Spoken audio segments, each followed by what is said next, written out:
Les zombies. Vous les avez vus au cinéma. Les zombies sont les monstres les plus effrayants de l'histoire. Vous les avez tués dans les jeux vidéo. Dans la littérature, dans les films, les jeux vidéo, où que vous regardiez, il y a des zombies.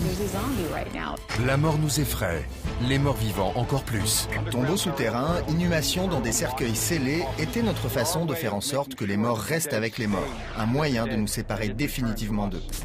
Notre peur est bien réelle. Et les zombies, y a-t-il une part de vérité dans leur histoire?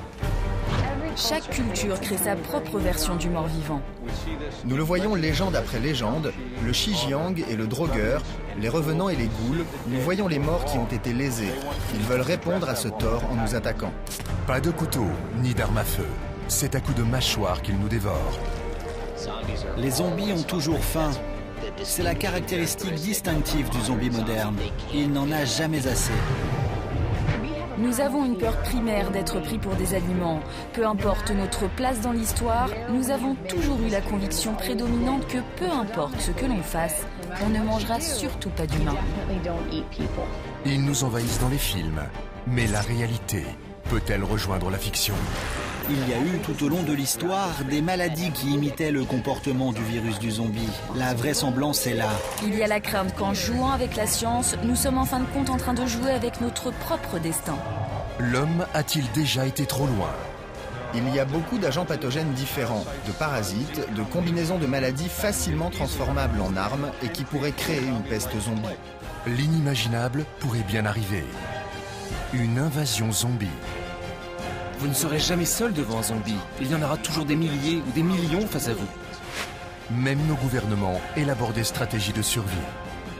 Quand ils sont venus m'interroger, je leur ai dit qu'il fallait créer un groupe de travail sur les zombies et qu'il fallait penser à une manière d'encourager la population à réfléchir à sa préparation personnelle. Êtes-vous prêts? Et si l'invasion avait déjà commencé? Floride, Miami, le samedi 26 mai 2012. Jusque-là, rien d'exceptionnel sur cette vidéo de surveillance. Et pourtant, quand on y regarde de plus près, une voiture de police, plusieurs, et surtout 2 hommes étendus sur le passage piéton d'une voie rapide. Rudy Eugène, 31 ans, est l'un d'entre eux. Ce jour-là, il erre, nu, dans les rues de Miami. Quand tout à coup, il se jette sur un SDF pour le dévorer. À l'arrivée de la police, les 3/4 de son visage sont arrachés. Un œil, son nez, sa bouche. Pourtant, Rudy Eugène ne lâche pas prise. Il ne faudra pas une, mais plusieurs balles pour que les policiers parviennent à abattre celui que l'on surnomme le zombie cannibale de Miami. Je lui ai dit d'arrêter, mais il continuait de manger l'autre type. Il m'a regardé avec des morceaux de chair dans la bouche. Il grognait comme un animal. On aurait dit un zombie, du sang dégoulinait. Le truc le plus proche que j'ai jamais vu, The Walking Dead. Rudy Eugène était dans un état second. Sa force était décuplée, la température de son corps extrêmement haute et sa faim insatiable. Ronald Popo, la victime, est toujours hospitalisé dans un état critique au Jackson Memorial Hospital. Que s'est-il passé ce jour-là? Rudy Eugène n'avait aucun antécédent de cannibalisme. Rudy et moi n'avions jamais parlé de cannibalisme ou de vaudou. On regardait un feuilleton télévisé chrétien tous les matins. On étudiait la Bible ensemble. On voulait se marier et je pensais qu'il aurait fait un bon père pour mes enfants. Selon sa compagne, Rudy était innocent.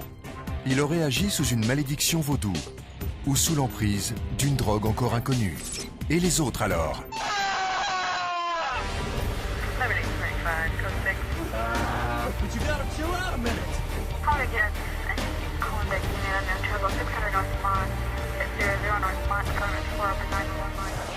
Dans le Maryland, un étudiant a reconnu avoir mangé le cœur de son colocataire.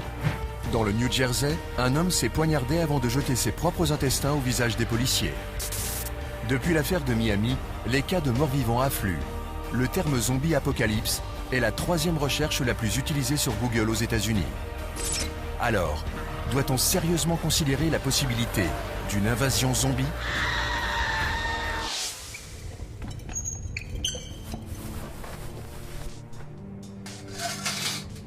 La mort est la peur ultime de l'homme.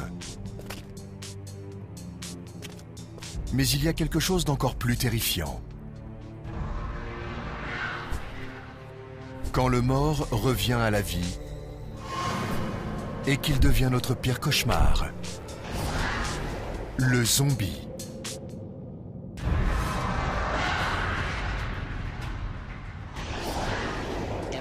Tout ce qui est propre à l'homme a disparu. Ils semblent humains, mais ne sont plus ce qu'ils étaient. Ils sont inlassablement poussés à manger de la chair humaine, mais ne sont jamais rassasiés. C'est vraiment un fléau. C'est comme si vous étiez au milieu d'un essaim d'insectes. Vous êtes encerclés et il n'y a pas d'issue. Ils représentent ce dont nous avons le plus peur. Ce qui les rend si effrayants est le fait qu'il ne s'agit pas juste de zombies, mais d'une foule. Vous ne pouvez pas les distancer, vous ne pouvez pas tous les tuer. La seule raison pour laquelle ils vous poursuivent est parce que votre cœur bat. C'est absolument terrifiant. Les morts-vivants sont effrayants, car ils représentent non seulement notre propre mort, mais surtout celle de la civilisation entière. Tous les monstres essaient de détruire l'être humain à titre individuel. Les zombies sont, eux, contre l'ensemble de la race humaine.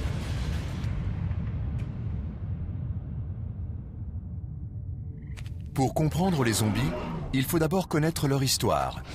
Notre zombie contemporain vient d'un film réalisé en 1968 par un réalisateur encore inconnu du nom de George Romero, La Nuit des Morts-Vivants. George Romero a réécrit le livre des zombies. Il a transformé les zombies en créatures apocalyptiques. Il voulait un monstre sans une définition propre. Il créa donc une créature qui n'avait pas nécessairement d'explication spécifique sur ses origines. La vision de Romero sur une invasion zombie répondait à une peur ancestrale des Américains en 1968. Ce qui commença par un film d'horreur à petit budget est devenu un film à sensation internationale. Aujourd'hui, les zombies de Romero reviennent de l'au-delà, en nombre toujours plus grand. Plus de la moitié des films de zombies ont été réalisés depuis le 11 septembre 2001. Dans la littérature, au cinéma, dans les jeux vidéo, où que vous regardiez, il y a des zombies. Ils sont enracinés dans notre culture. Mais Romero n'a pas inventé le zombie. La créature existe depuis que l'homme a marché sur Terre. Les zombies ont fait leur apparition dans l'un des plus vieux textes littéraires, l'épopée de Gilgamesh. Dans l'un de nos plus vieux textes, l'épopée de Gilgamesh, Ishtar dit « Je ressusciterai les morts et ils se nourriront des vivants.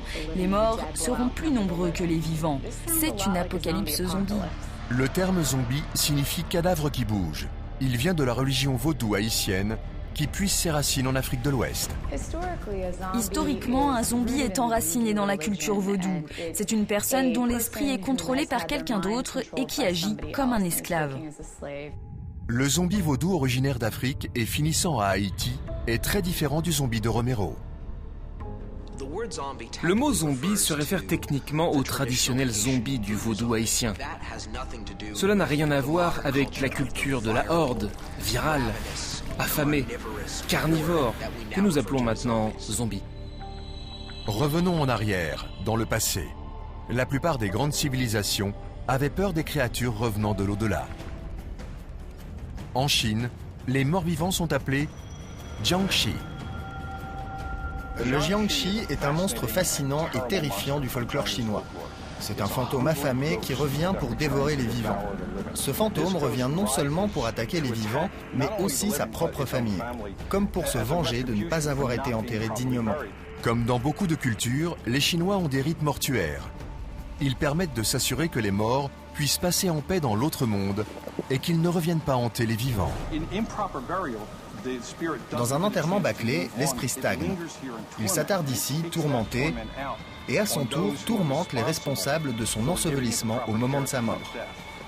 Comme notre zombie, le Jiangshi attaque les vivants avec un acharnement terrifiant. Il est très difficile de l'arrêter. Sa rage est une forme de rage pure, si je puis m'exprimer ainsi. Et pendant que notre zombie chinois revient pour punir les vivants, dans le folklore arabe, devenir zombie était une punition pour avoir vécu sans moralité. La créature était appelée une goule. La goule est un démon femelle.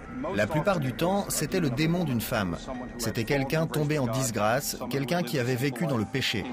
Dans les plus vieilles légendes, le démon était une prostituée. Elle se cachait dans le désert et appelait les hommes, un peu comme une sirène, puis elle reprenait son état naturel qui était celui de monstre dévorant et horrible.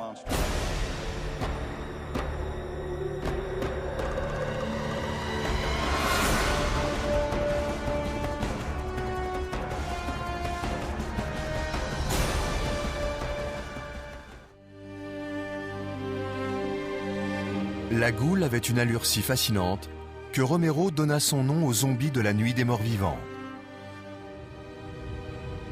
Mais l'ancêtre le plus effrayant des zombies venait sans doute de Scandinavie. C'était un revenant viking à l'appétit insatiable pour la chair humaine, le Draugr.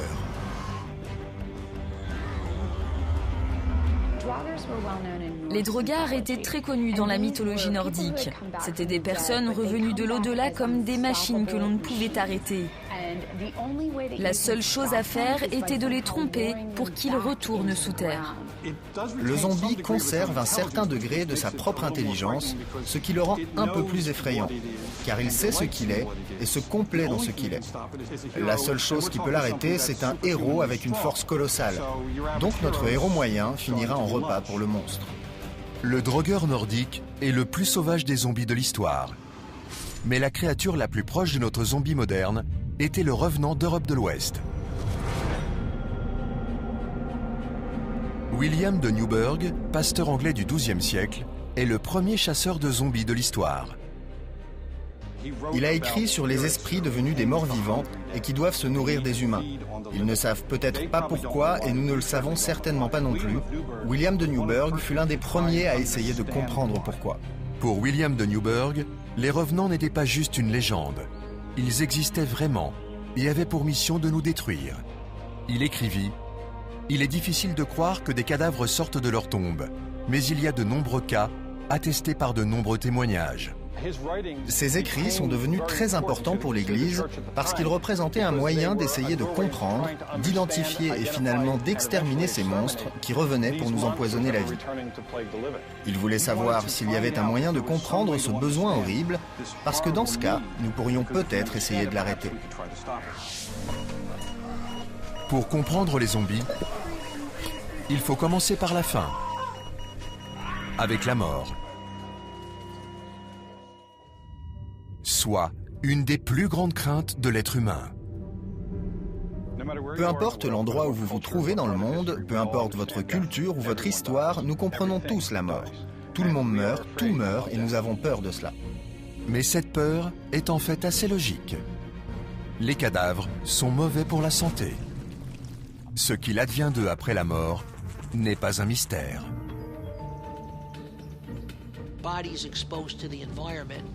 Les cadavres exposés à l'environnement peuvent polluer le réseau d'eau.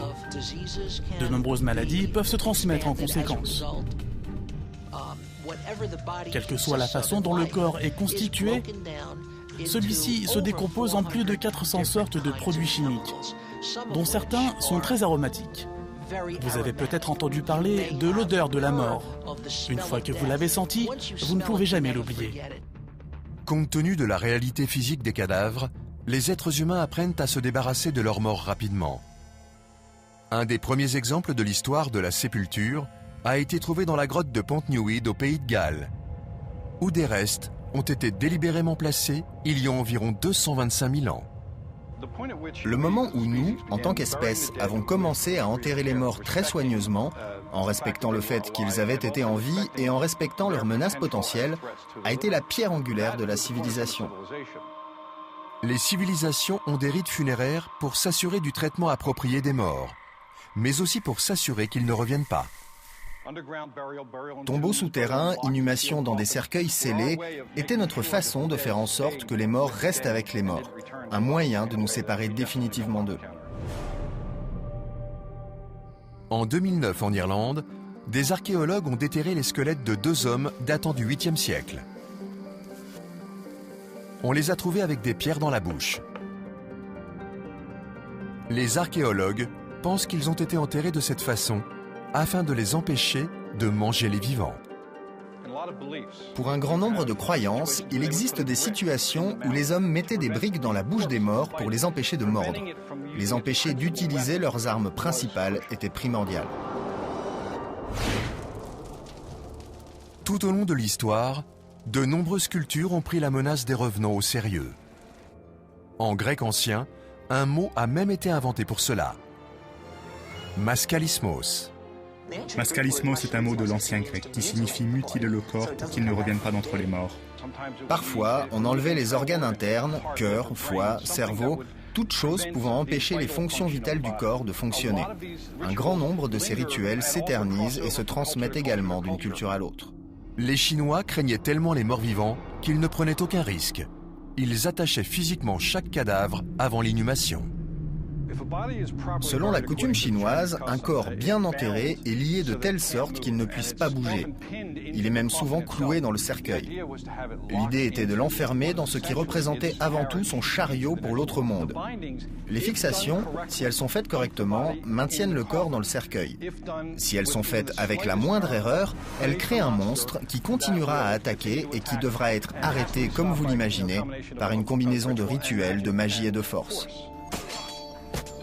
Dans les traditions nordiques, au lieu de lier le cadavre, des rituels avaient été créés pour embrouiller les morts. Les Scandinaves avaient une porte pour les cadavres.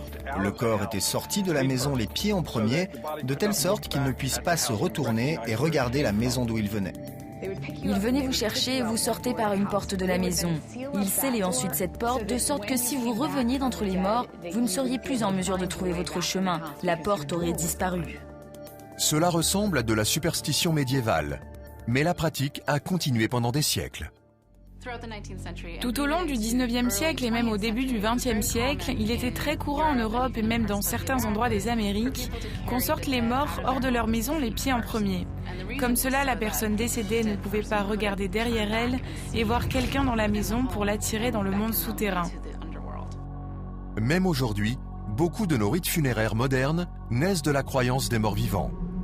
Après tout, les cercueils sont fermés de l'extérieur. Nous n'avons pas vraiment besoin de boulonner quelque chose qui va rester 6 pieds sous terre, mais nous le faisons de toute façon. Une part de nous est effrayée par la possibilité que quelque chose sorte, et nous voulons nous assurer que ces rituels ont toute l'attention requise pour que rien ne se passe. Selon une croyance largement répandue chez l'homme, lorsque nous ne traitons pas les morts avec respect, ils reviennent pour se venger. Nous le voyons légende après légende, le Shijiang est le drogueur, les revenants et les ghouls. Nous voyons les morts qui ont été lésés. Ils veulent répondre à ce tort en nous attaquant. Pourquoi les morts veulent-ils se venger? Qu'avons-nous fait pour mériter leur colère? Dans beaucoup de cultures, les morts sont considérés comme étant malheureux, en particulier d'être morts. C'est qu'ils sont conscients qu'on leur refuse la vie et ils reviennent chasser les vivants parce que le monstre, le fantôme ou le revenant ne possède plus la vie. L'idée que les morts pourraient vouloir se venger des vivants remonte à des milliers d'années. Les gens pensaient qu'il y avait de bonnes et de mauvaises morts. Une mauvaise mort empêchait le défunt de poursuivre son chemin. La bonne mort ouvre la porte de l'autre monde. La mauvaise mort la ferme et enferme le mort verrouillé ici.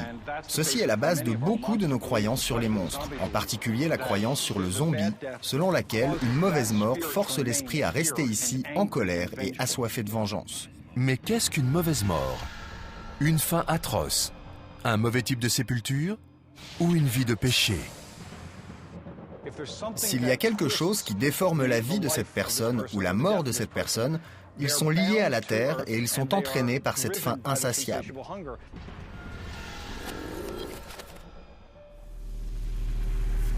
Une fois sortis de la tombe, les zombies n'ont qu'une seule idée en tête.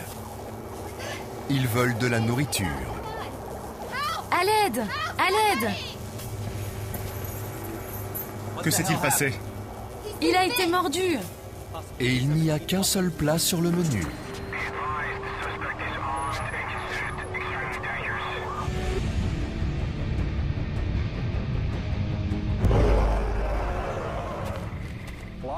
Un grand nombre d'auteurs, dont moi, ont tenté de comprendre pourquoi un zombie a besoin de manger.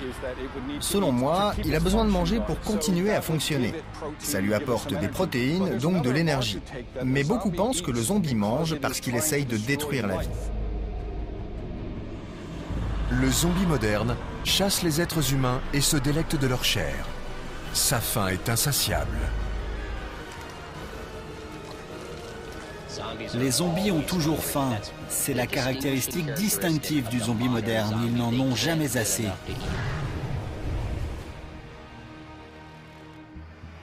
Nous ne savons peut-être pas pourquoi ils veulent notre chair. Mais cette faim nous mène directement à l'un des plus forts tabous de l'homme, le cannibalisme. Le problème du cannibalisme est énorme pour nous, les êtres humains. En partie à cause du dégoût, de la peur, mais aussi à cause de son lien avec ces choses dont nous avons peur dans le noir. Nous avons une peur primaire d'être pris pour des aliments. Peu importe notre place dans l'histoire, nous avons toujours eu la conviction prédominante que peu importe ce que l'on fasse, on ne mangera surtout pas d'humains. Le cannibalisme a marqué l'histoire. Déjà dans les mythes de la Grèce antique, le tout-puissant dieu Cronos a mangé son fils aîné pour l'empêcher de s'emparer du trône. Cronos avait renversé son propre père pour s'emparer du monde. Il était assez intelligent. Il s'est dit « Mes enfants vont essayer de me renverser ». Alors pour éviter cela, il les a mangés. Cronos a déjà mangé ses 5 premiers enfants lorsque le 6e naît, Zeus. La femme de Cronos décide cette fois de cacher le bébé. Plus tard, Zeus reviendra pour tuer son père. La morale de l'histoire est claire. Le cannibalisme ne peut être toléré, et en particulier lorsque cela touche des membres de votre propre famille. Le message dominant du cannibalisme dans la mythologie grecque n'est jamais positif. On revient toujours pour vous mordre au sens propre du terme. Le cannibalisme n'apparaît pas seulement dans les mythes, mais aussi dans des événements bien réels. La plupart des sociétés l'interdisent. Mais quand une personne mange d'autres personnes, elle sait qu'elle viole plus que la loi. Un instinct humain. L'un des épisodes les plus sombres de l'histoire américaine est basé sur le cannibalisme. Le sort terrible réservé à l'expédition d'honneur prouve que des circonstances extrêmes peuvent faire tomber n'importe qui dans le cannibalisme. L'expédition d'honneur a été le pire voyage au monde. Ils sont partis en 1846 vers l'ouest, en Californie. Le train des 85 colons a commencé à traverser les montagnes de la Sierra Nevada. Ils se retrouvent piégés là-bas pendant l'hiver et ils ne peuvent pas en sortir. Finalement, ils succombent à la famine. La moitié de l'expédition est morte, mais l'autre moitié a eu recours à une tactique de survie désespérée.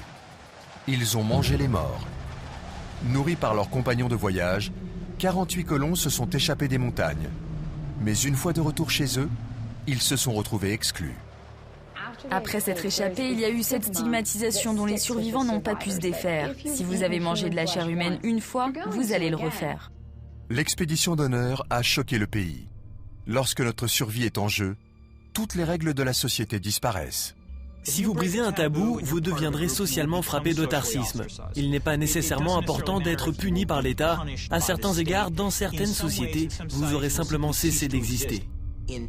En temps de famine, vous ne voulez pas que les gens se dressent les uns contre les autres. Quand les gens ont faim, ils mangent n'importe quoi. Mais la survie n'est pas la seule raison au cannibalisme. Au XIXe siècle, il y a eu quelque chose d'encore plus sinistre. 1879, Alberta, Canada. Après un hiver long et rigoureux, les travailleurs d'une mission catholique sont surpris par un aborigène nommé Swift Runner. Il affirme que sa famille est morte de faim, mais la police découvre rapidement la vérité. Il a égorgé et mangé sa femme, ses 6 enfants, sa mère et son frère. Une fois capturé, Swift Runner a affirmé être possédé par un esprit, le Wendigo. Le Wendigo était censé être l'esprit qui vous infectait si vous aviez mangé des humains et vous deviez continuer à en manger pour survivre. À ce stade, la faim vous possédait et vous ne pensiez tout simplement à rien d'autre qu'à la chair humaine. Après la pendaison de Swift Runner, plusieurs cas de possession cannibale ont été signalés à travers la région. Partout au Canada, les gens étaient saisis par la peur du Wendigo, une créature qui a le pouvoir de libérer le zombie qui est en vous.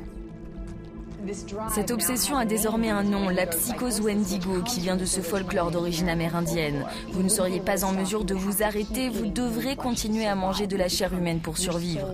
Ça deviendrait votre raison d'être, presque comme un zombie dans la mesure où vous n'auriez plus de contrôle sur vos actes.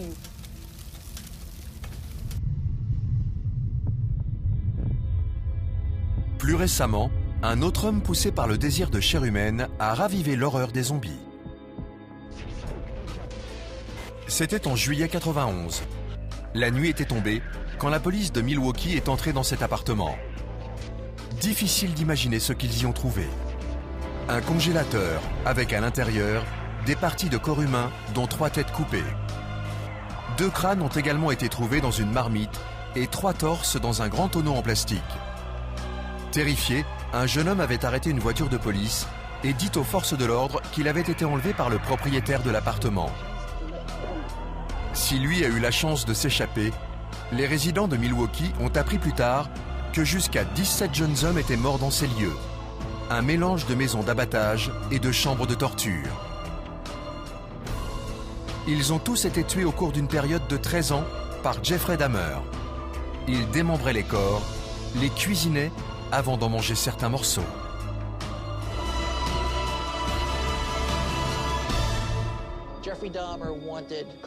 Jeffrey Dahmer voulait le pouvoir absolu sur la personne, qu'elle soit vivante ou morte.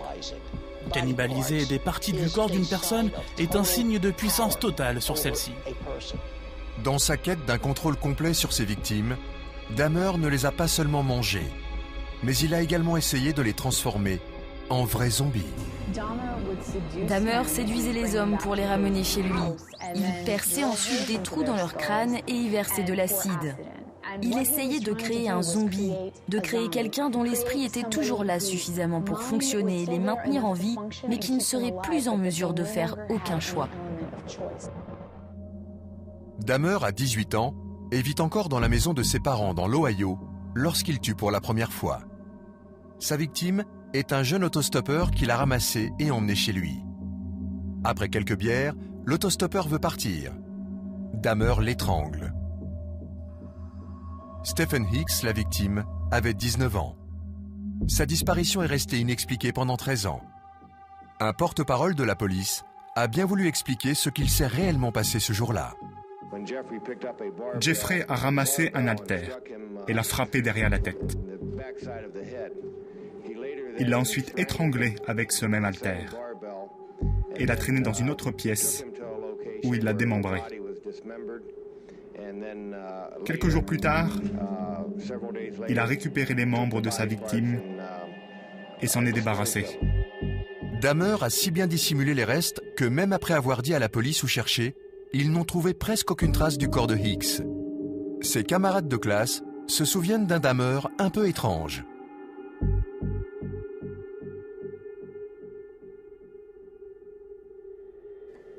J'ai toujours eu le sentiment que quelque chose de tragique allait se passer avec lui.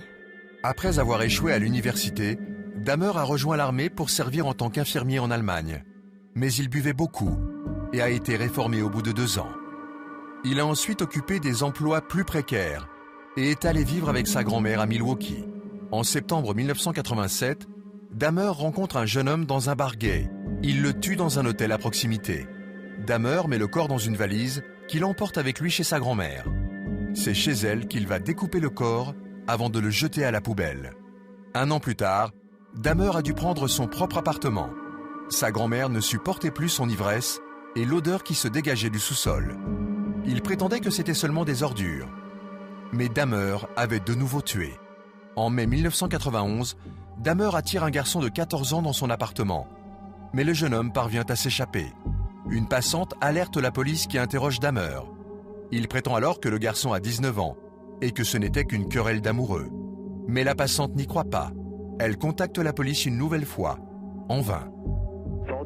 Tout est pris en charge, madame. Vous êtes sûr? Madame, je ne peux pas être plus clair. Tout est OK. Il est avec son petit ami dans son appartement où il a même des affaires. Mais ce que je veux dire, c'est que... Et si c'était un enfant et pas un adulte? Je veux dire, êtes-vous sûr que c'est bien un adulte? Madame, je viens de vous le dire, tout est OK pour nous. J'en suis sûr. Resté seul avec le garçon, Dahmer le tue.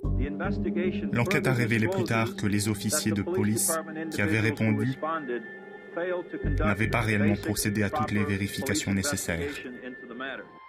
Dahmer a finalement été arrêté en juillet 1991. Il avait déjà tué et en partie mangé 17 personnes. Sa dernière victime aurait dû être Tracy Edwards. un jeune homme rencontré dans un centre commercial que Dahmer a convaincu d'aller chez lui. Il offre à son invité une boisson énergisante et tente ensuite de le menotter. Mais Edwards parvient à le repousser et s'enfuit en courant pour alerter la police. Les agents pensent à une fausse alerte jusqu'à ce qu'ils demandent à Dahmer les clés des menottes. Il devient alors fou furieux, à tel point que les policiers sont obligés d'utiliser la force pour le maîtriser. Mais le cauchemar commence plus tard, quand les policiers remarquent l'odeur de chair humaine en décomposition qui émane de l'appartement. Dahmer avoue.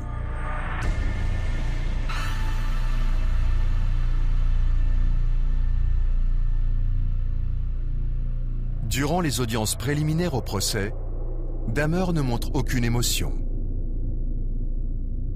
Compte tenu de l'horreur de ses crimes, sa santé mentale est remise en doute.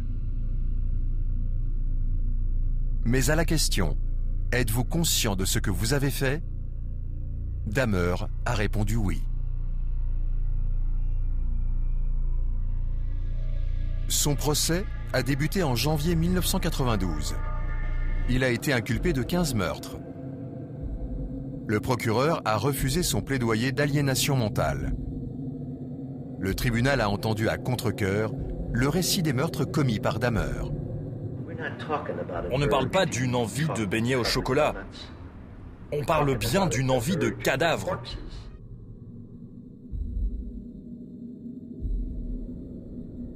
En février, Dahmer est reconnu coupable. Le juge Lawrence Graham le condamne à 15 peines de perpétuité.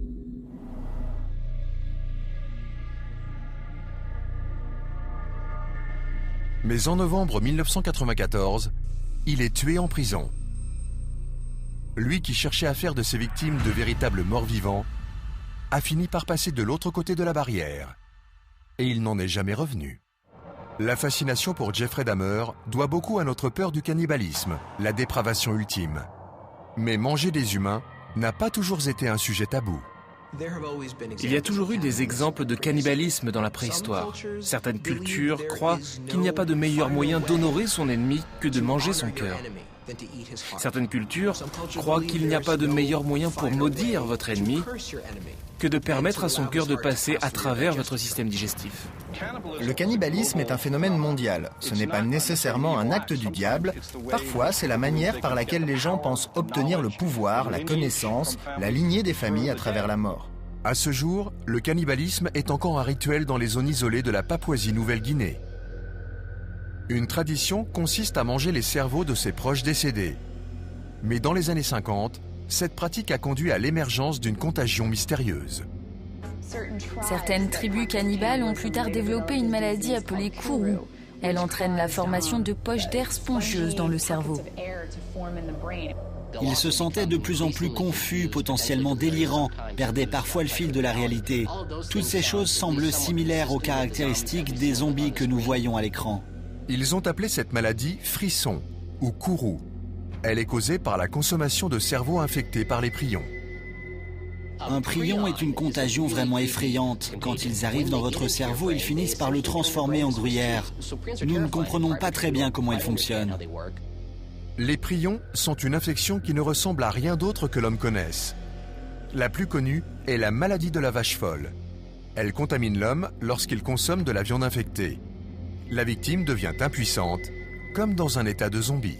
Un cerveau ravagé par la maladie de la vache folle aura certaines caractéristiques du cerveau zombie. Les victimes ont des secousses myocloniques, ils finiront par devenir ataxiques, incapables de marcher. Ils deviendront aussi de plus en plus confus, délirants. Lorsque nous pensons aux nombreuses possibilités de contagion qui pourraient conduire à une maladie zombie, les prions sont en haut de la liste.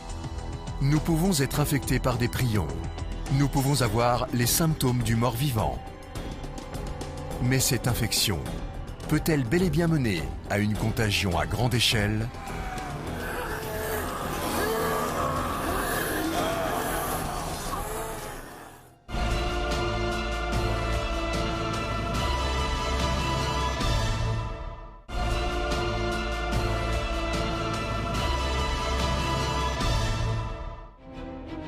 Les zombies, ils nous terrifient plus que jamais. Dans l'histoire, quand les sociétés sont face à une menace qui leur est inconnue, qu'elles ne sont pas sûres de la façon de les gérer, le concept des revenants venus nous attaquer devient très populaire. Bon nombre de personnes pensent que la civilisation est plus proche qu'elle ne l'a jamais été de l'effondrement total. Nous pensons que la fin du monde est proche. Il y a tellement d'éléments qui nous oppressent de tous côtés et qui ne demandent qu'à détruire la société. Il y a une guerre mondiale contre le terrorisme, le réchauffement climatique, il y a une crise financière mondiale. Des catastrophes naturelles, des ouragans, la fonte des calottes glaciaires, des tsunamis, des conflits politiques, y compris le terrorisme. Nous sommes arrivés à un point tel que lorsque nous allumons la télé, tout ce que nous y voyons devient un désastre potentiel. Mais la question est, y a-t-il une réelle menace d'apocalypse zombie ? La paranoïa est vraiment au cœur de notre peur des zombies. Vous le savez, n'importe qui, n'importe quand, n'importe où pourrait être l'ennemi. La peur est en quelque sorte une contagion sociale. À certains égards, la question est de savoir si les zombies existent réellement ou pas.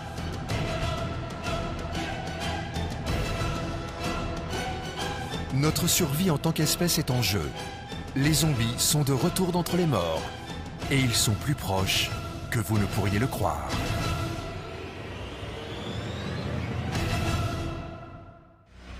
Vous écoutez Isa Ferro, journaliste reporter pour votre chaîne d'information. Juste derrière moi, des morts qui sont revenus à la vie. Les zombies veulent nous manger. Ils ont aussi une autre mission, celle de nous infecter.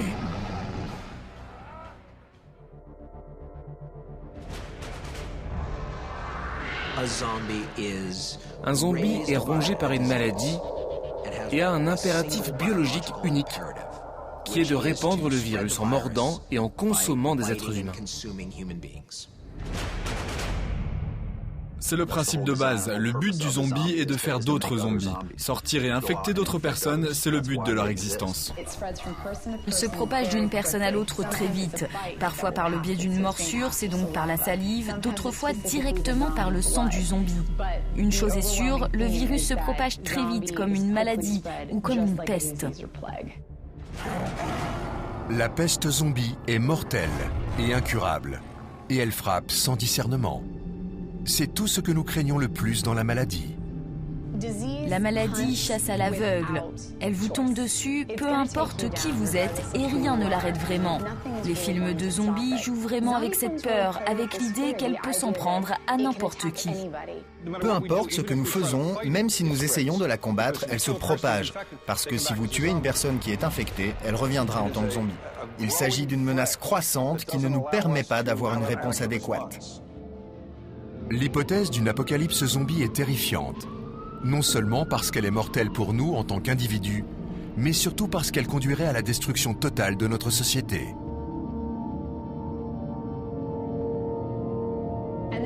Et cela joue vraiment un rôle dans l'idée du voisin contre le voisin, que vous ne pouvez pas faire confiance aux personnes que vous fréquentez. Votre fille peut être transformée en zombie à tout moment, ou elle peut aussi se retourner contre vous pour se sauver, dans le cas d'une épidémie.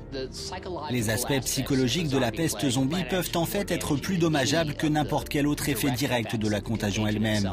Vous seriez en train de combattre quelque chose qui ressemble à votre bien-aimé, mais qui n'est plus votre bien-aimé. Cette personne que vous regardez est maintenant une manifestation vivante du virus, et pour cette raison, elle n'est pas guérissable, et nous devons la tuer. Les fléaux détruisent les liens de la société et de notre humanité. Ils ne se contentent pas de tuer la population, ils brisent les civilisations. Eh bien, la chose terrifiante sur les fléaux n'est pas juste qu'ils nous tuent. C'est également que nous sommes tellement impuissants face à eux. Les fléaux conduisent à la panique. Les gens sont les uns contre les autres. Vous ne pouvez faire confiance à personne. La société tombe en morceaux. L'histoire nous a déjà montré les effets apocalyptiques d'un fléau. Au XIVe siècle, une bactérie s'est propagée de l'Asie à l'Europe, tuant un tiers de sa population en moins de 2 ans. Ils ont appelé cela la peste noire, connue plus tard comme la peste bubonique. Au départ, les estimations concernaient de 25 à 35% de la population en Europe. La littérature plus récente parle de 40, 45, 50%. Le taux de mortalité démographique était incroyable. Les personnes qui ont vécu la peste noire l'ont ressenti comme une apocalypse. Si l'on définit une apocalypse comme un événement horrible, quelque chose qui décime la société, que les composantes bases de l'infrastructure sociale, le droit, l'ordre, le gouvernement ont disparu, ceux qui ont survécu ont vécu essentiellement un scénario apocalyptique. Sans explication scientifique, impossible de savoir pourquoi la population était décimée. Il n'y avait aucun remède. Le peuple était impuissant face à sa propre disparition. Elle a traversé les frontières, elle s'est déplacée d'un pays à l'autre et il était presque impossible pour eux de l'arrêter. Ceux qui ont survécu ont tenté d'expliquer la dévastation par une punition divine. Les gens avaient toutes sortes de théories sur l'origine de la peste noire, mais toutes tournaient autour du surnaturel. Et généralement, parce que c'était une société assez religieuse, c'était la colère de Dieu. Ils ont essayé de se repentir, mais leurs prières sont restées sans réponse. En l'an 1400, la population mondiale a diminué de 100 millions. Comme une apocalypse zombie, la peste noire était incompréhensible et sa force de destruction absolue. Si vous voulez un exemple de ce à quoi une apocalypse zombie pourrait ressembler, c'est la peste noire. La chose terrifiante sur ces fléaux, ce n'est pas seulement qu'ils peuvent vous tuer, mais qu'ils déséquilibrent tout ce que nous connaissons. Ils désintègrent complètement l'atmosphère culturelle. Puis, en 1918, une peste encore plus meurtrière a frappé. Cette fois-ci, la contagion s'est propagée à travers le globe. 50 millions de personnes ont perdu la vie en moins de 3 ans. Il s'agissait de la grippe espagnole, la première apparition du redouté virus H1N1 ou grippe aviaire. Elle a probablement tué plus de personnes dans un laps de temps plus court que n'importe quelle autre épidémie, y compris la peste bubonique. Elle a tué plus de soldats américains pendant la Première Guerre mondiale que le combat en lui-même. La pandémie de grippe de 1918 a été particulièrement déroutante. Contrairement à la plupart des maladies, elle ne frappait pas que les faibles. Ce qui était si particulier dans cette version de la grippe était son impact sur les gens jeunes. Normalement, les flambées de grippe affectent les très jeunes nourrissons et les vieillards qui sont plus sensibles. Mais dans ce cas particulier, les jeunes ont été touchés en grand nombre. Une fois de plus, la maladie a décimé les gens et les sociétés. Mais la grippe n'était pas seule responsable de ce carnage. La mondialisation a aidé la maladie à se propager rapidement et totalement. Une sorte de tempête parfaite a eu lieu dans la première partie du XXe siècle. Nous venions de terminer la Première Guerre mondiale et les infrastructures des sociétés développées précédemment étaient complètement détruites. Au même moment, les gens voyageaient partout dans le monde plus facilement qu'ils ne l'avaient jamais fait auparavant. Donc toutes ces choses arrivaient en même temps et la grippe espagnole était en mesure de profiter de tout cela. Non seulement nous avons dû prendre le livre de la médecine et le jeter à la poubelle, mais nous étions conscients que c'était la grippe, juste la grippe. C'était terrifiant, car on l'avait sous-estimée.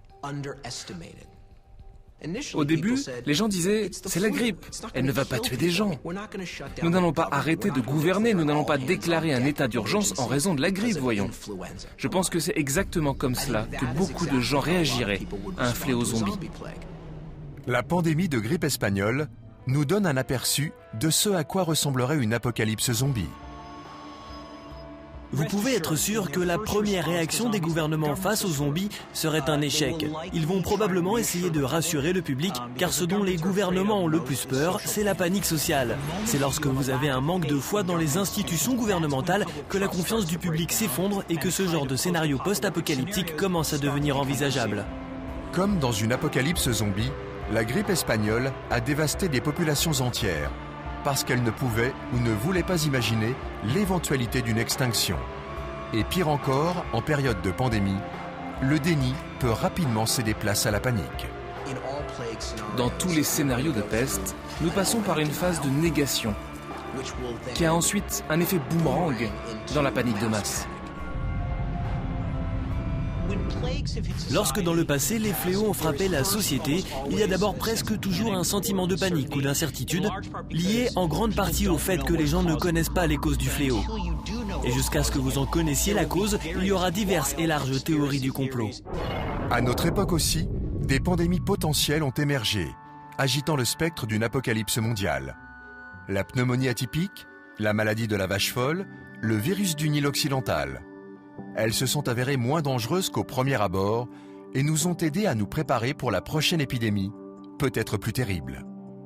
Le virus du Nil occidental, la grippe H1N1, le virus du SRAS, la maladie de la vache folle, ces virus sont apparemment sortis de nulle part et ont fait couler beaucoup d'encre. À cause de cela, nous sommes plus à même de reconnaître les signes avant-coureurs et capables de les distinguer des autres choses qui rendent les gens malades. Cela serait essentiel pour reconnaître les premiers signes d'une épidémie de peste zombie. Même les scientifiques ont commencé à utiliser le modèle d'une peste zombie comme moyen d'étudier les pandémies. Leurs conclusions ne sont pas vraiment rassurantes. Un groupe de biomathématiciens à l'université Carleton au Canada, qui étudie habituellement les pandémies, a créé un modèle de programmation linéaire très sophistiqué afin de voir ce qui se passerait si nous avions ces types de zombies. Et leur conclusion est plutôt désastreuse. Ils ont déclaré qu'à moins que les zombies ne soient éliminés à un stade très précoce de leur développement, la civilisation humaine telle que nous la connaissons serait anéantie. Les zombies seront bien trop nombreux pour que l'humanité résiste. D'autant plus qu'ils se déplacent rarement seuls, mais en horde.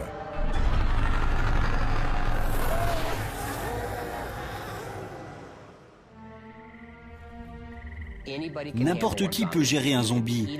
Vous pouvez manger un sandwich pendant que vous vous éloignez d'un zombie. Donc 1 ou 5 zombies, ce n'est pas un problème. Mais une horde de zombies, là oui. Les zombies se déplacent lentement, mais ils ne cessent jamais d'avancer. Et pire encore, ils se multiplient et se multiplient. Ce qui rend une horde de zombies si puissante, c'est leur nombre. Ils sont en nombre infini, ce sont des bataillons de la mort. Ils sont si nombreux qu'on dirait une armée. Les tuer est inutile. Ils sont déjà morts. Et ce qu'ils n'ont pas en vitesse, ils le gagnent en persistance. Les zombies sont implacables, sans jambes, ils rampent sans pieds, ils continuent à ramper sans mains, ils se traînent vers vous. D'une certaine façon, ils ont juste besoin de se déplacer de leurs dents. Le choc d'une invasion de zombies n'est pas seulement dû à leur nombre ou au fait qu'ils soient implacables. Ils vous encerclent, fermant toute issue possible. La réaction première des gens est de trouver un endroit où ils peuvent se barricader pour que le zombie ne puisse pas les atteindre. Mais le problème avec ça, c'est que vous êtes coincé dans une pièce sans nourriture, sans eau ou en quantité limitée dans le meilleur des cas. Le siège est un thème commun à tous les scénarios d'invasion zombie. La horde qui progresse entoure une poignée de héros qui se terrent dans une position de défense. La guerre de siège a été utilisée avec beaucoup de succès. De l'histoire des Wisigoths à celle des Mongols, en passant par celle des nazis. C'est vraiment une guerre d'usure. Avec une attaque de zombies, c'est le summum de la guerre de siège, parce que vous avez un ennemi dont les ressources ne vont pas s'épuiser. Ils ne vont pas partir et abandonner le combat. Vous savez que dans une guerre d'usure, les zombies vont gagner. La horde que rien n'arrête provoque une angoisse profonde ancestrale. La peur d'être en infériorité numérique, encerclé et détruit. Si nous remontons à l'origine de l'humanité, donc à l'homme des cavernes, il est ainsi nommé pour une raison. Vous aviez 3 murs de pierre et puis une ouverture. Ils se sont barricadés dans un endroit où ils se sentaient assez en sécurité pour garder tout ce qui était mauvais à l'extérieur. Tout au long de l'histoire humaine, il y a une peur primaire de la horde. Il y a toujours le risque, lorsque vous et votre groupe avez mis en place une civilisation, que sur la prochaine colline, il y a un groupe de personnes qui n'aient rien fait de tout cela et qu'ils aient faim et soient désespérés, qu'ils essaient de vous prendre tout de suite. Cela est arrivé. L'histoire humaine est jonchée de cadavres, de civilisations mortes qui sont tombées car une horde avait envahi leur cité.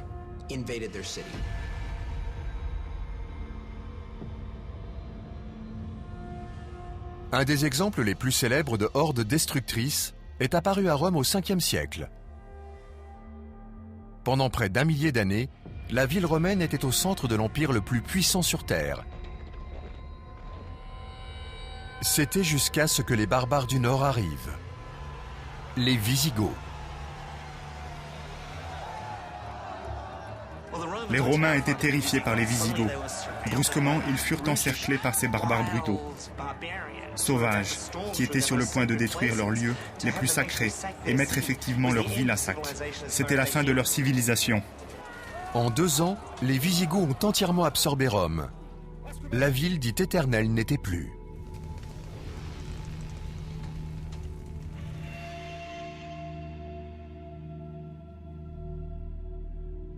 « 800 ans plus tard, la horde la plus célèbre de l'histoire a ravagé l'Asie centrale, abattant tout sur son passage, les Mongols. D'ailleurs, c'est d'eux que vient le mot horde.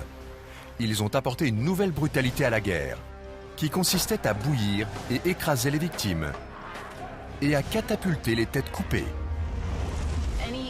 Toute armée d'invasion est terrifiante, mais il y a une raison pour laquelle nous parlons encore des envahisseurs mongols. Ils pillaient, ils mangeaient leurs prisonniers. Ils furent particulièrement brutaux dans leurs tactiques. Il y a des moments où nous sommes confrontés à une menace écrasante, quelque chose de si vaste, de si grand que cela nous effraie et nous détache même de notre propre groupe de protection. La horde mongole en est un parfait exemple. C'est tellement rapide et tellement énorme qu'il n'y a pas de défense adéquate. Au milieu du XIIIe siècle, la horde mongole a fait irruption dans la ville de Bagdad et a dévasté le joyau de l'Empire islamique. Pendant des siècles après cela, la ville, si étincelante à une époque, était une épave. Nous parlons du pillage de Rome en 410. Nous parlons de la façon dont le pillage de Bagdad par les Mongols a mis fin en quelque sorte à l'âge d'or islamique. Je pense que le fait que tout ce que nous construisons peut être détruit par une horde est ancré dans notre esprit. Beaucoup de théories d'invasion zombie décrivent une ville assiégée par une armée implacable dont le but est la destruction totale. Ce scénario s'est joué plus récemment, au cours de la Seconde Guerre mondiale. Cette fois-ci, les nazis étaient la horde. Lorsque nous parlons de l'apocalypse zombie, nous avons une tendance à considérer que c'est quelque chose d'abstrait. Mais en fait, nous l'avons réellement vu à travers le monde. Un bon exemple est le siège de Leningrad. Leningrad, 1941. Des milliers de soldats nazis encerclent le Capitole culturel soviétique, déclenchant un des plus longs et plus meurtriers sièges de l'histoire. La bataille fit rage pendant près de 900 jours. Des milliers de personnes sont mortes de faim dans les rues. Cela s'appelait la ville héroïque et la majorité des citoyens étaient en effet héroïques, mais il y avait toujours un marchand en noir pour vous vendre un petit gâteau de viande. Personne n'a jamais admis qu'il y avait eu du cannibalisme à Leningrad et personne n'a jamais demandé d'où provenait cette viande. Tout le monde était en guerre. Il y avait constamment des meurtres, il y avait du cannibalisme, il y avait toutes sortes d'horreurs. C'était la guerre absolue totale. Toute personne vivant à cette époque vivait la fin du monde. Je pense que la Seconde Guerre mondiale à l'Est ressemble plus à une guerre zombie que la Seconde Guerre mondiale à l'Ouest. Brutalement, les Russes voyaient des panzers roulant à travers leurs champs de blé. Aucune négociation possible. Churchill a dit que les nazis étaient des barbares mécanisés. Le mot barbare signifie qu'il n'y a pas de terrain d'entente. Et c'est ça qui est absolument terrifiant pour les gens. Hitler est un monstre de cruauté, dont la soif de sang et de rapine est insatiable.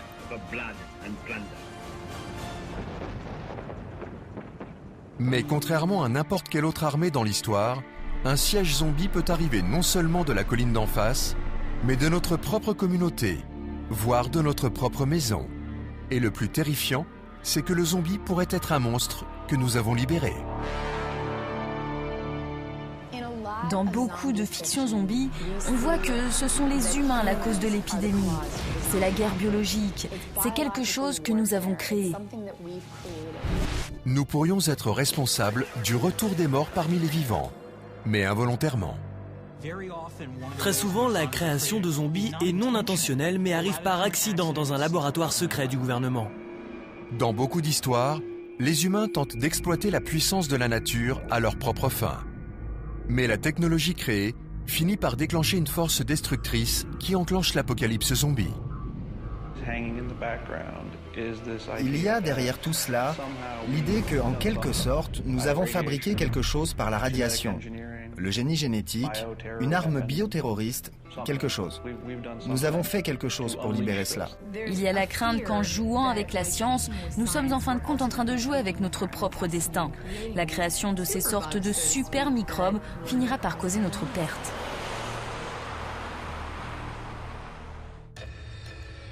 La crainte de la puissance destructrice de notre technologie est ancienne. Dans la mythologie grecque, Prométhée dérobe le feu de Zeus et le donne à l'humanité. Comme punition, Zeus envoie Pandore qui ouvre une boîte et libère la somme de tous les maux dans le monde. Le mythe de Prométhée est l'histoire originale de quelqu'un qui va trop loin, qui vole le feu aux dieux et qui est puni pour ça. Le mythe zombie s'inscrit dans cette peur de créer quelque chose qui va nous détruire. La morale du mythe est que si vous touchez à la technologie dangereuse, elle vous détruira. Dans les versions ultérieures du mythe, Prométhée façonne la race humaine à partir d'argile, puis lui donne le feu. Zeus le punit en l'enchaînant à un rocher sur lequel un aigle vient festoyer sur sa chair. Il existe des contes qui nous mettent en garde contre l'homme qui se prend pour Dieu. Vous ne devez pas essayer de créer vos propres démons. Finalement, ce qui est mort doit rester mort. Dans le mythe de Prométhée, l'homme se prend pour Dieu et il est dévoré. Dans le folklore juif, il existe une autre histoire sur la façon dont les créations de l'homme peuvent se retourner contre lui. C'est le célèbre conte du golem. Dans la tradition juive, il y a l'histoire du golem, à qui un rabbin de Prague au XVIe siècle a donné la vie pour protéger les juifs de la persécution. Le golem échappe à tout contrôle et devient une sorte de monstre puissant implacable. Le golem devient de plus en plus violent, tuant juifs et non-juifs. Il finit même par se retourner contre son créateur. Le golem devient fou et c'est à son créateur de décider comment il peut être détruit. Le rabbin est alors obligé de tuer le golem en enlevant l'amulette autour de son cou, celle avec laquelle il lui avait donné la vie. Le golem est un conte parfait. Il nous montre pourquoi nous ne devons pas essayer de nous prendre pour Dieu. C'est le conte classique de mise en garde.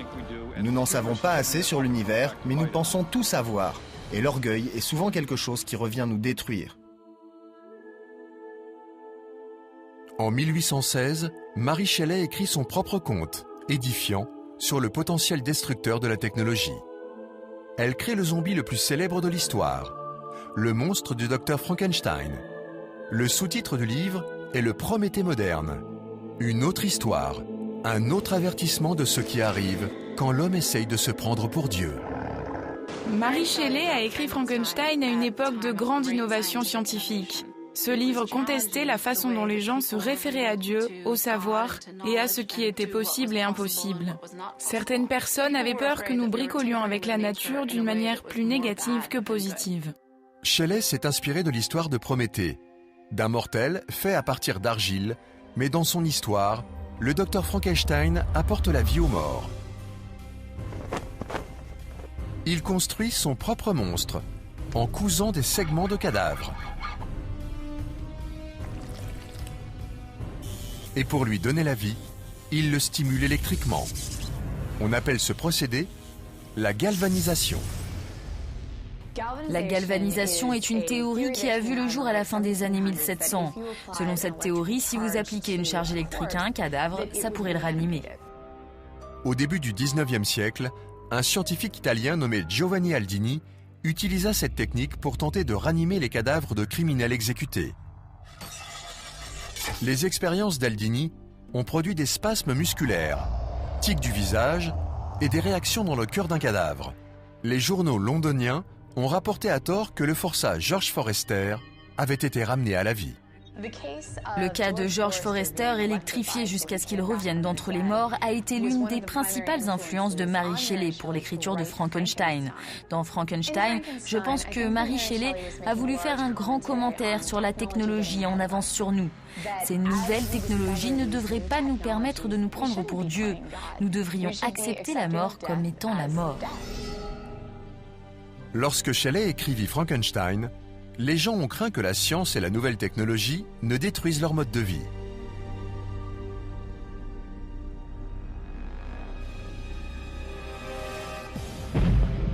Mais en 1968, lorsque George Romero a réalisé La Nuit des Morts Vivants, Ils ont craint que notre technologie puisse complètement détruire la vie. La Nuit des morts vivants est sortie en 1968. C'était en pleine guerre froide, et il était certain que la race humaine était en train de se diriger vers les frontières de la destruction nucléaire. Dans le film de Romero, les origines de la peste zombie restent vagues. Mais il suggère qu'elle est liée à une fuite nucléaire d'un satellite de la NASA.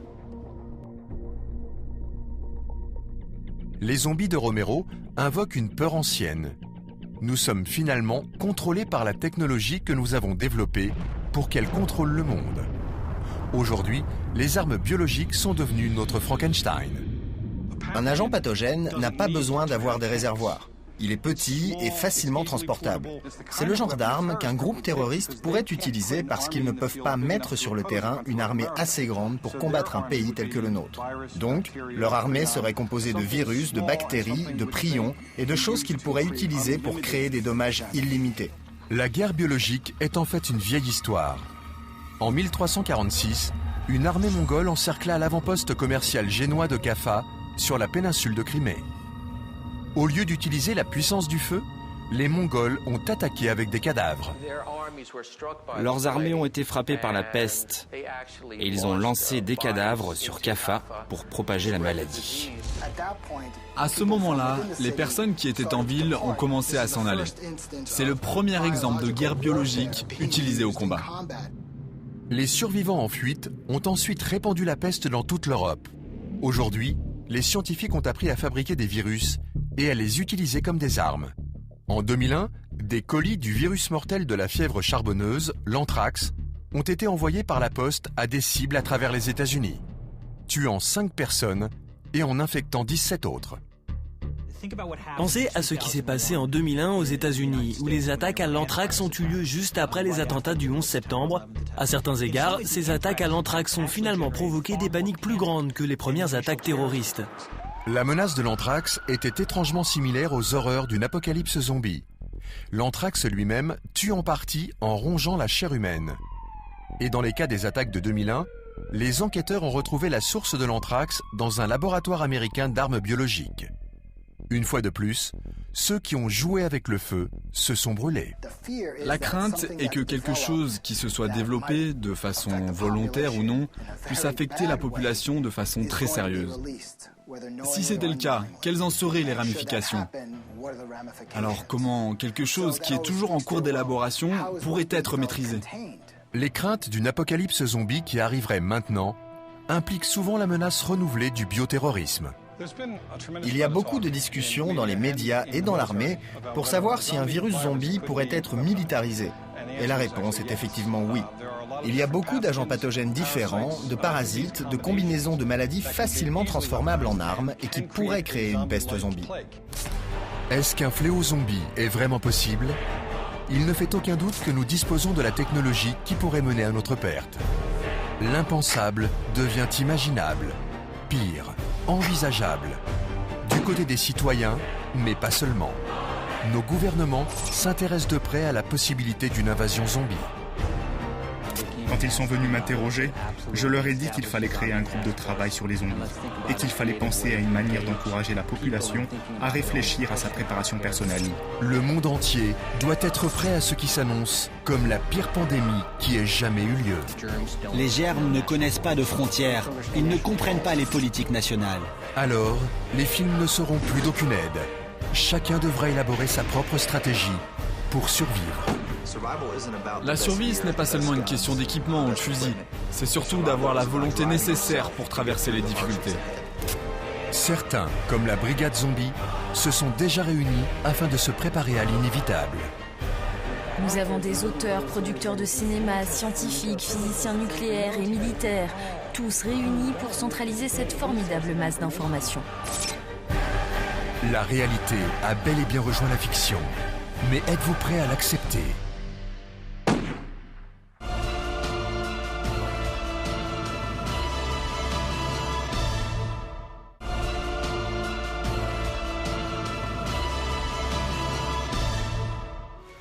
Les zombies reviennent d'entre les morts.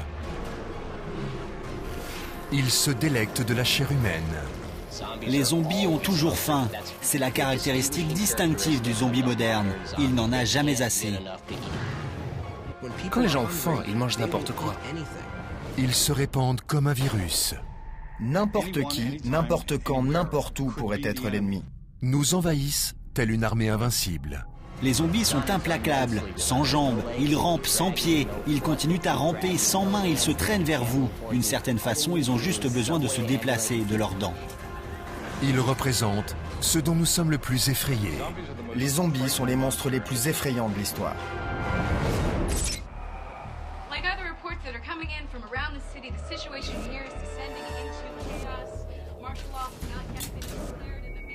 Les zombies sont dans les films, les bandes dessinées, à la télévision. Mais que ferions-nous s'ils étaient bien réels ?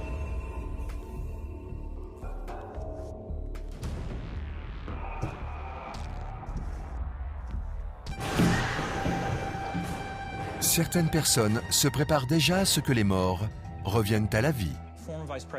L'ancien vice-président Richard Cheney a parlé du problème du 1%. S'il y avait même ne serait-ce qu'une chance sur 100 qu'Al-Qaïda lance une attaque terroriste, les conséquences seraient si graves que cela vaudrait la peine de prendre toutes sortes de contre-mesures possibles pour empêcher que cela ne se produise. Maintenant, admettons que la probabilité d'une attaque de zombies soit beaucoup plus faible, les conséquences seraient si graves que nous devrions nous engager dans une politique de planification dès maintenant, plutôt que d'attendre l'inévitable. Se préparer à une apocalypse zombie est la meilleure façon de se préparer au pire. Qu'il s'agisse d'une invasion de morts-vivants ou de tout autre événement catastrophique. J'ai une trousse de secours zombie. Cela s'appelle mon kit de tremblement de terre et tout ce qu'il y a dans ce kit serait utile en cas de fléau zombie, même le pied de biche. Tout ce qui se trouve dans votre trousse de préparation zombie se trouve dans une trousse de préparation catastrophe. Votre maison est prête. Vous disposez d'un approvisionnement en eau et en nourriture pour au moins 3 jours. Si votre maison ou le lieu où vous habitez n'est pas sûr, vous avez un plan. Pour survivre à une catastrophe, il ne suffit pas d'avoir des réserves.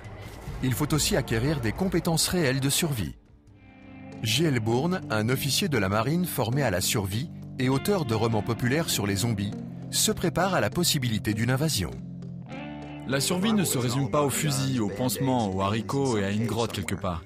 Il faut également penser à ce dont vous avez besoin pour survivre et aux compétences que vous avez besoin d'acquérir.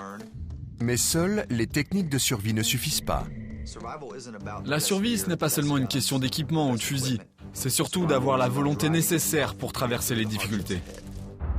Comment se préparer à survivre à une apocalypse zombie ? Quelque chose que nous n'avons jamais connu auparavant.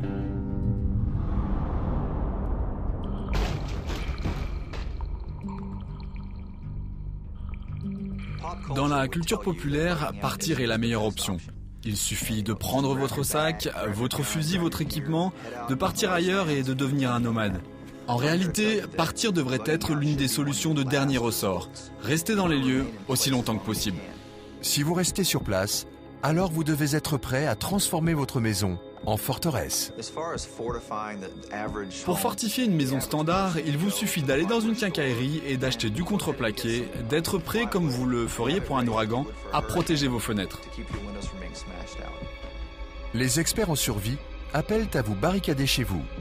Si la forteresse cède, il faut évidemment fuir. Mais cela doit rester votre dernière option, et ce, pour une bonne raison. Vous devrez renoncer à tous vos biens.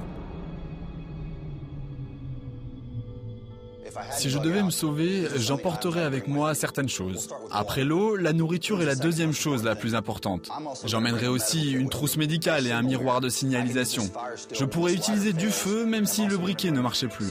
Je ferais aussi en sorte de me protéger contre les menaces que je pourrais rencontrer. J'emmènerais sans aucun doute une arme à feu avec moi.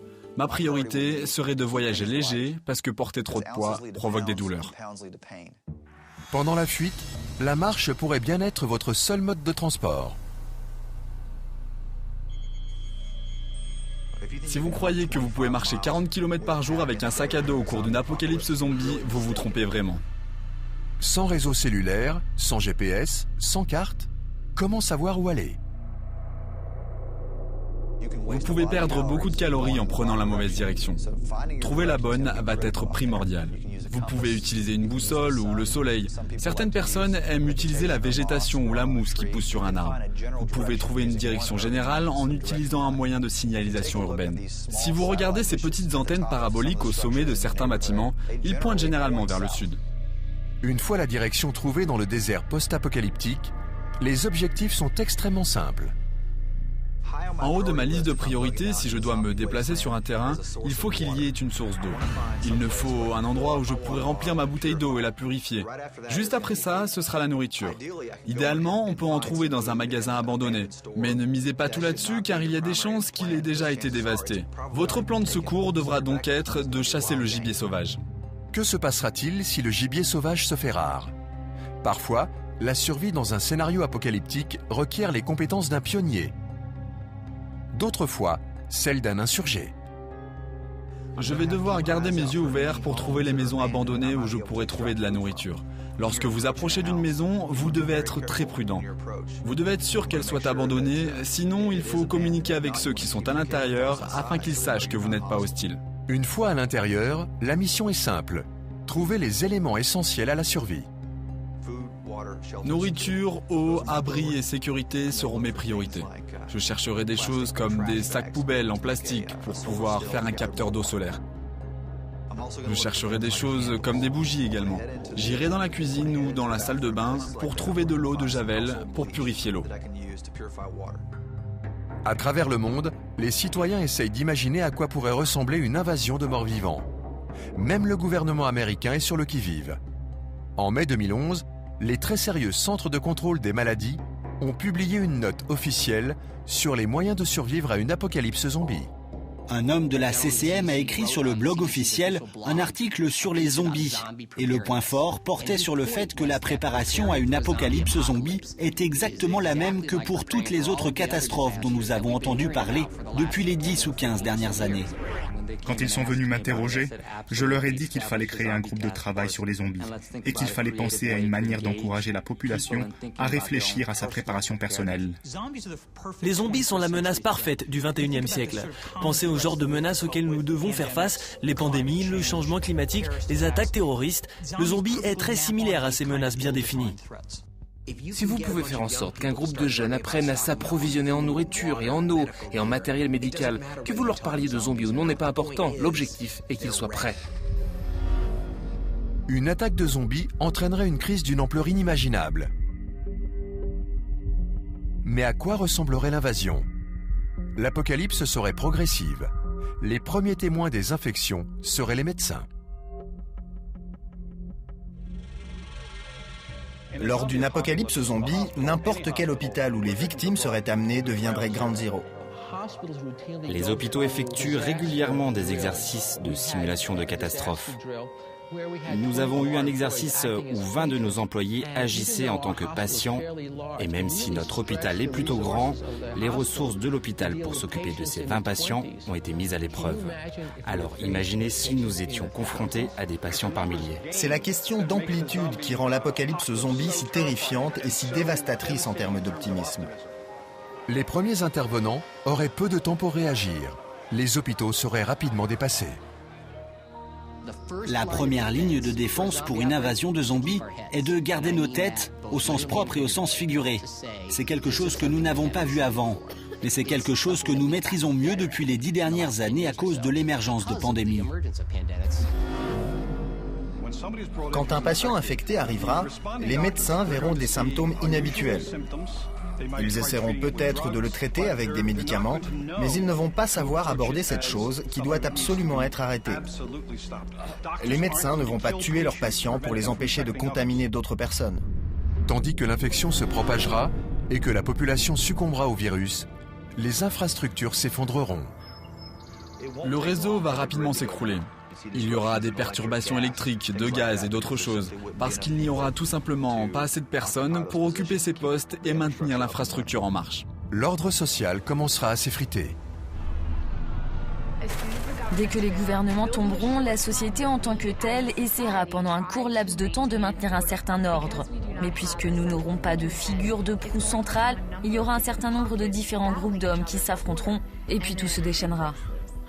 Avec les systèmes d'approvisionnement perturbés, trouver de la nourriture et de l'eau deviendra une lutte vitale. Avec la mondialisation, nous sommes devenus plus dépendants d'une livraison quotidienne. Que se passera-t-il quand les camions ne rouleront plus? Que se passera-t-il lorsque les navires s'arrêteront de naviguer et les avions de voler? La chose effrayante à propos d'une apocalypse zombie, c'est qu'ils peuvent nous tuer de bien des façons qui n'ont rien à voir avec le contact physique réel. Ils peuvent nous tuer de faim, ou de déshydratation ou par la maladie. Comme dans toute catastrophe, la survie dépendra d'une bonne communication. Utilisez ce qui reste des médias pour partager des informations avec les survivants. La première ligne de défense contre une invasion de zombies serait la communication de l'information. Si nous gardons la tête froide, si nous sommes capables de comprendre la nature de la menace, alors les choses comme les téléphones cellulaires et Internet, les SMS, seront notre première ligne de défense. Ça semble amusant que Twitter puisse en fait se placer entre nous et l'apocalypse, mais ça pourrait tout à fait être vrai. La communication sera essentielle, mais elle ne suffira pas. L'armée devra mobiliser son arsenal pour lutter contre la horde de zombies. Il lui faudra développer une nouvelle stratégie militaire. Les armées modernes vont devoir repenser leur stratégie lorsqu'ils auront affaire à des hordes de morts-vivants. Ils vont devoir apprendre les tactiques nécessaires pour échapper à leur ennemi. Je pense que l'armée moderne tirera beaucoup moins et s'échappera plus lorsqu'il s'agira de faire face à une horde de zombies. Vous tirez avec une arme à feu pour tuer un zombie et il pourrait y en avoir 10 000 dans le coin qui entendront le coup de feu. Même avec une nouvelle stratégie, aucune armée ne pourra gagner à elle seule. Notre survie dépendra également de la communauté internationale. Les frontières devront être scellées et le pays infecté isolé afin d'arrêter la propagation du virus. Les germes ne connaissent pas de frontières, ils ne comprennent pas les politiques nationales. Il y a une réelle incitation à identifier très rapidement ce qui se passe et à partager cette information.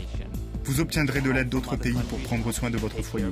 Vous obtiendrez des informations supplémentaires pour essayer de comprendre rapidement comment se débarrasser de l'épidémie. Les pandémies passées ont démontré qu'une communication ouverte entre les gouvernements et les citoyens était cruciale pour mettre fin à une épidémie mortelle. Les régimes autoritaristes sont réticents à admettre qu'ils ont un problème. Repensez à 2003, lorsque la première épidémie SRAS a éclaté en Chine. La Chine a dissimulé des informations qui étaient vitales pour le reste du monde.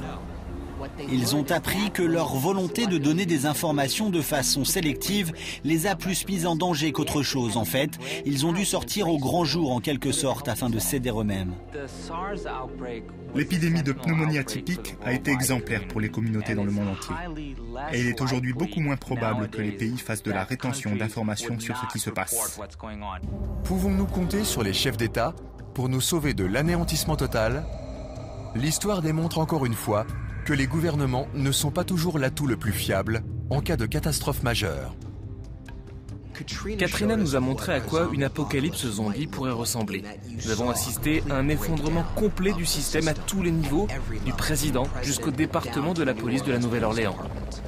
On a vraiment vu une ville se désintégrer jour après jour, jusqu'à voir des gens debout sur les toits, brandissant des pancartes, appelant à l'aide, et c'est exactement ce que nous verrions dans une épidémie de zombies. Les leçons tirées des événements comme l'ouragan Katrina ont aidé les gouvernements à travers le monde à repenser leur stratégie d'intervention en cas de catastrophe. Mais face à une apocalypse zombie, même les plus grands efforts pourraient être insuffisants.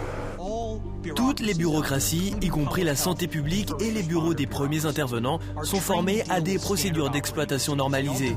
Ils développent tous des procédures d'utilisation normalisées pour rendre routinières leurs interactions avec le monde extérieur. Je pense qu'on peut dire que les morts vivants représenteraient un résultat non standard. Donc selon toute vraisemblance, si ces autorités devraient traiter avec des zombies, ils commettraient au début des erreurs sans même le savoir. La politique bureaucratique sur cette question serait sanglante dans tous les sens du terme. Si nous ne pouvons compter ni sur le gouvernement, ni sur nous-mêmes pour nous sauver, alors notre pire cauchemar deviendra réalité. Les zombies envahiront la planète entière et la dévasteront.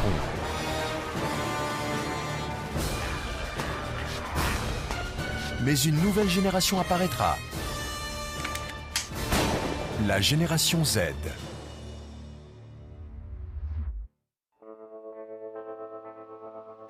La génération d'enfants qui a grandi dans une peste zombie aurait grandi dans la misère et ils seraient beaucoup plus costauds. Ils seraient l'équivalent de mes grands-parents de la Seconde Guerre mondiale qui, jusqu'à leur mort, lavaient encore leurs sacs en plastique et mettaient de l'eau dans la bouteille de jus de raisin, car nous devions faire durer les choses. Lorsque l'on compare les générations et comment elles évolueraient dans l'apocalypse zombie, on pense évidemment à la grande génération de la Seconde Guerre mondiale. Elle était très robuste, elle a survécu à la dépression et à une guerre terrible. Alors que la société se reconstruira, à quoi le nouveau monde ressemblera-t-il? Après une apocalypse zombie, l'économie va changer radicalement vers quelque chose qui ressemblera plus à du troc et à une économie basée sur la production. Nous allons être obligés de produire pour consommer et apprendre à faire des choses avec nos mains. Les industries de haute technologie disparaîtront. Une société post-apocalyptique privilégie les besoins humains fondamentaux. Toute personne qui n'est pas immédiatement en mesure de contribuer à la défense ou à la chaîne d'approvisionnement sera un citoyen de seconde zone. Les professions qui seront extrêmement valorisées seront dans les secteurs qui sauvent des vies et nourrissent les gens. Les médecins et les agriculteurs seront essentiels. Les ingénieurs, les mécaniciens vous permettront de produire de l'électricité pour faire tourner les infrastructures. Comment ça se passe là-haut? Après ce désastre à grande échelle, certains seront tentés d'abandonner l'idée d'un bien commun et de prendre leur survie en main. Dans beaucoup de films post-apocalyptiques et de films catastrophes, on trouve le scénario du loup solitaire, le genre de gars avec son stock d'armes à feu seul contre le monde. Je pense que nous sommes très influencés, mais il n'y a pas que ce genre de choses, il va aussi falloir planter un jardin et en récolter quelque chose. Les survivalistes à la Rambo pensent que ça va être un festival de testostérone, de fusils et de lance-flammes qu'ils fabriquent eux-mêmes. Il y a ensuite les vrais survivalistes qui comprennent comment purifier l'eau, comment faire pousser leur propre nourriture, comment prendre soin de leurs enfants quand ils ont une maladie, quelles plantes sont bonnes à manger. Ce sont des gens qui survivraient beaucoup plus longtemps que l'aspirant Rambo. Pour la plupart d'entre nous, la survie à long terme dépendra de la coopération, de la reconstruction du tissu social que le zombie aura détruit. Un individu ne peut pas reconstruire une civilisation. La raison pour laquelle nous, en tant qu'espèce, avons survécu et triomphé, c'est parce que nous avons appris à travailler ensemble. Et dans ce pays, le fait de travailler ensemble est en quelque sorte devenu un tabou. La vérité est que dans une crise, les gens ont besoin de se réunir, ils ont besoin d'échanger, ils ont besoin de former une sorte de société de protection mutuelle. Les communautés se forment facilement quand tout le monde partage le même besoin, la survie. Mais une fois la menace immédiate passée, avoir un but commun devient bien plus difficile. Au début, nous allons tous nous rassembler pour aller quelque part ou barricader une porte. Nous ferons tout ce que nous pourrons. Mais quand viendra le temps de l'attente et que les vraies personnalités ressortiront, pour la survie de chaque groupe, il faudra qu'un leader charismatique émerge. Si nous n'arrivons pas à survivre à une apocalypse zombie, ce ne sera pas forcément dû aux morts vivants, mais à notre propre civilisation. Nous profitons les uns des autres au moment où nous sommes les plus faibles. Nous avons vu tant d'incidents où la société est tombée comme ça. C'est la meilleure façon de tout perdre. Il ne faut pas craindre les zombies. La chose à craindre, c'est ce que les humains sont capables de faire quand ils ont peur. Si la nature humaine est souvent notre pire ennemi, y a-t-il quelque chose que nous puissions faire pour empêcher notre autodestruction? À Saint-Louis, dans le Missouri, un groupe d'individus se prépare déjà. Voici la Brigade Zombie. La Brigade Zombie est une organisation qui a commencé avec un groupe d'amis adeptes de films de zombies. Ils se réunissaient pour discuter de la meilleure façon pour survivre plus longtemps que les personnages dans les films. Ils se sont ensuite interrogés sur les vraies compétences nécessaires à la survie. Le message de la brigade est simple. Le modèle de survie du loup solitaire ne fonctionne pas. Pour survivre à une catastrophe majeure, il faut faire partie d'une communauté. Vous êtes beaucoup mieux quand vous avez un groupe de personnes autour de vous qui sont vos amis. Vous travaillez bien avec eux, vous avez une relation avec eux. Le but de la Brigade Zombie n'est pas de tuer des morts vivants. Elle organise des collectes d'aliments en conserve et collecte de sang pour la Croix-Rouge. Nous nous amusons, nous sortons, nous faisons un peu de chahut, mais en même temps nous attirons l'intérêt des gens. Il s'agit de construire une communauté, d'apprendre à se connaître. Avec un groupe de personnes qui partagent les mêmes idées, vous aurez une meilleure chance de survivre. Au début, personne ne prenait la brigade zombie au sérieux. Je n'en croyais pas mes yeux. Ils sont habillés en zombies? Est-ce que c'est Halloween? La brigade zombie fournit un excellent matériel et du soutien. Les gens se sont mis à réfléchir à la façon dont nous pouvions construire le tissu social de différentes façons. Nous pensons que si vous êtes préparés pour les zombies, une tornade n'est plus un gros problème. Et un tremblement de terre est une chose à laquelle vous pouvez vous préparer. La brigade zombie a fini par s'imposer. Elle est désormais prise au sérieux. Les membres de la brigade zombie nous ont aidés avec notre formation de l'équipe régionale. Ils ont joué les rôles des suspects et des victimes. Plus le niveau de stress dans la formation est élevé, mieux nous réagirons dans le monde réel. Alors nous rendons tout ça aussi réel que possible. Ce qui a commencé par une communauté en ligne à Saint-Louis est devenu une organisation mondiale avec 28 branches différentes et 20 000 membres actifs. Nous avons des auteurs, producteurs de cinéma, scientifiques, physiciens nucléaires et militaires, tous réunis pour centraliser cette formidable masse d'informations. Tous les membres de la brigade zombie ne croient pas à l'éventualité d'une invasion. En revanche, ils sont tous d'accord sur une chose. Il faut être préparé à la prochaine catastrophe, quelle qu'elle soit. Et si les morts devaient revenir, alors peut-être bien que des groupes comme la brigade zombie ferait basculer les chances en faveur des hommes. L'espoir, c'est qu'en temps de crise, il y ait assez de gens qui se manifestent et montrent leurs meilleures qualités. Ce seront ceux qui se lèveront et prendront position contre les zombies, mais aussi contre les prédateurs humains. S'ils sont assez nombreux, ils seront les points de ralliement pour notre contre-attaque et notre ultime survie. Les zombies sont la plus grande menace imaginable pour la civilisation. Mais une invasion zombie est-elle vraiment possible? Cannibalisme, science toujours plus audacieuse, les dérives de l'être humain vont-elles mener à sa perte? Si nous nous préparons à l'impensable, nous pourrons être préparés à l'inévitable. Alors, tiendrons-nous compte des avertissements de l'histoire ou serons-nous condamnés à un sort pire que la mort?